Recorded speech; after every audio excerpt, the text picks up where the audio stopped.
What's up, everybody? It's the Pat Down. I'm Patrick Galactic, your host, and this is my guest, the lovely Tiffany Wilson. Tiffany, Hello. how are you? I'm doing good. How about you? I am very well. I'm very well. Tiffany, you're here today because you have an album coming out at the end of July, Yes. right? Yes. So let's start off. What kind of lit the fire for you to be a musician? Like, what was your family musical? You know? No. There may be. You know, I've heard once like Memphis Minnie was a cousin or something. I don't know. Oh wow! But I don't know. I cannot say I've really done the research to know that. Mm-hmm. But no, in my immediate family, no musicians that I can think of. My sister could sing. So as a kid, I think I was just competitive and been like, if you can do it, I can do it. So I think I willed myself to sing. And then right out of high school, I auditioned for a gospel group and got in. So that was kind of my first touch of like being signed to a label and cutting a record. So, you dropped your first album, Music Therapy, in 2009. Mm-hmm. And it's a really good collection of like R&B, soul. It's got some great pop hooks. Now you have that new album coming out on the 30th. What's different about this? Is there a new message? Is there a new sound? Well, with that first project, Music Therapy, the title came from a song that I had written with a good friend of mine named Joseph Limeberg. He produced the track, but it had some samples from Marvin Gaye. Okay. And Marvin Gaye was basically the hook, and he said, music is my therapy. So I wrote a song to that, but we then thought, do we want to go through the effort of trying to clear that? So Right, trying to clear the sample, we yeah. took the song off of the record, but kept the title Music Therapy. So what's different is I didn't actually write that as a record. I was living in LA and was just working as a songwriter. I had signed a publishing deal with Chrysalis Music, and I was just writing songs to submit. And I got tired of LA and came back here, and people who knew me here were saying often, when are you going to put out a record? So I just grabbed some songs, threw them on there, titled it Music Therapy. It was, I didn't know anything about putting out a record, you know what I'm saying? Yeah. So I heard the backlash, but it's still, it was still good music. It was good. It was really good. Sonically, people were like, oh, the mastering, things like that. I don't know about that stuff. But with this project, I was actually writing, knowing that this is going to be a record. And the difference between the two is that one took place, what is that, 2009? So I can't do my math, 7 years ago or something. Yep. And You can. and so I've grown up. Yeah. And I've realized my voice a little bit. So this one is just that. I'm a grown woman, and these are the things that I see taking place in, our shared world, and I chose this way to speak about it. That's great. And you've told me some cool stories, about working with some other gigs where you were, like singing background for some bigger, kind of bigger stars. Like, tell us about that.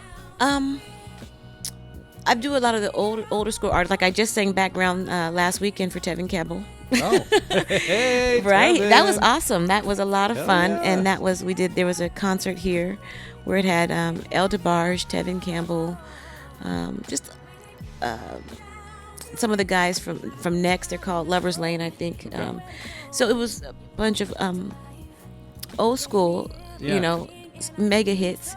And so for him, and then Shantae Moore, I did some background. I auditioned once for Lauryn Hill, and that was cool. I mean, she wanted me to put together, I think, what was a unit already. Right. You and I auditioned. She said, great, come back tomorrow, bring 2 people with you. Wow. And I was like, oh, man. Yeah. But everyone I knew was either already out. Like my roommate at the time was singing background for Shaka Khan, and Wow. so everyone I knew was already working. And so I had another roommate who was just amazing. I thought, come with me, but we need one more person. And I grabbed a friend of mine who totally dope, but she's into the funk, Right, and right. Parliament would have been her era Sure, probably. sure. And so we got together, and Lauren had some really, her music was changing. Right. So it was it was dope, but it was changing. It wasn't what we were expecting at that time. And so we auditioned, and she sat in front of us with a guitar, trying to like figure out, is this it? And then she talked to the friend that, that I just kind of grabbed and said, so what do you do? She said, I'm a vocal stylist, but I think Lauren missed the vocal part. She said, stylist of what? And so she listened to it for a few minutes, and then she was like, all right, I've heard enough. We didn't get the gig, but it was awesome just meeting her and Miss Hill. Totally, yeah. Yeah, so that was like after like the miseducation of... Yeah. I remember she taped like this unplugged thing. And it would have been some of that music, I want to say. It was not the unplugged thing, but just whatever she probably has out right now. I don't know. I haven't been able to get hip just yet. Sorry, but I do love her. So let's circle back to your record. Okay. What do you want people to take out of it? What's the message this time? I think I am a storyteller. Okay.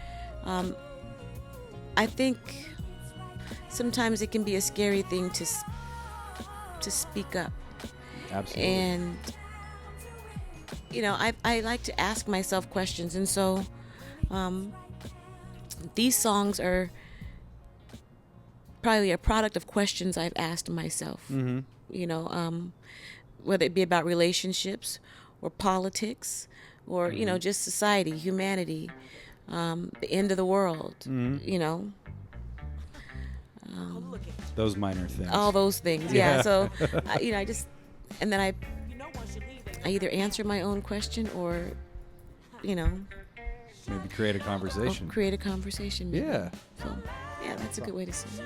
So the big news is that you got this album coming out, but the really big news is you got a big release show at the Triple Door, the legendary Triple Door in Seattle. It just made me nervous. Coming up on July 30th. That's my job, darling, is to add the pressure. Yes. Just apply more. Thanks. Where can people find out more about you online? Where can they get tickets in advance? You can. Actually, tickets are $20 in advance and $25 the day of. So advance is always cool. Save yourself $5. Yeah. I have a website, TiffanyWilsonMusic.com. We are getting that updated with content and things like that because we stripped it down and we're slowly getting it back up. It'll be up before the release though. But cool. And Facebook, like everybody else for the most part, and Twitter and all those kind of places. And of course, you can get tickets tripledoor.com. Tripledoor.com. It's already on their calendar now, so do it. You can get your tickets there, and I'll be posting links and things like that. Well, we're gonna wrap it up, but thank you very much for being my guest, Tiffany Wilson. Tiffany Wilson with her new album. What's the album gonna be called? We've been tossing around a few titles. I think right now we're going with C Sharp. C Sharp. You heard it here first.